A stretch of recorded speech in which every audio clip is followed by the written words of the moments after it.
হতাশ হবেন না। আপনার ভবিষ্যৎ আপনি জানেন না, কিন্তু যিনি আপনাকে সৃষ্টি করেছেন তিনি তো জানেন। তাহলে তিনিই দরদী, তিনিই পরিকল্পনাকারী, আবার তিনিই রচয়িতা আপনার জীবনের প্রতিটি অধ্যায়ের।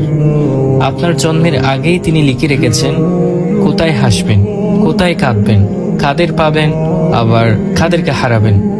তাই বিশ্বাস রাখুন সেই প্রভুর উপর, যিনি অদৃশ্যভাবে আপনাকে প্রতিনিয়ত রক্ষা করেছেন। হতাশ হবেন না। আপনার ভবিষ্যৎ আপনি জানেন না, কিন্তু যিনি আপনাকে সৃষ্টি করেছেন তিনি তো জানেন। তাহলে তিনিই দরদী, তিনিই পরিকল্পনাকারী, আবার তিনিই রচয়িতা আপনার জীবনের প্রতিটি অধ্যায়ের। আপনার জন্মের আগেই তিনি লিখে রেখেছেন কোথায় হাসবেন, কোথায় কাঁদবেন, কাদের পাবেন, আবার কাদেরকে হারাবেন। তাই বিশ্বাস রাখুন সেই প্রভুর উপর, যিনি অদৃশ্যভাবে আপনাকে প্রতিনিয়ত রক্ষা করেছেন।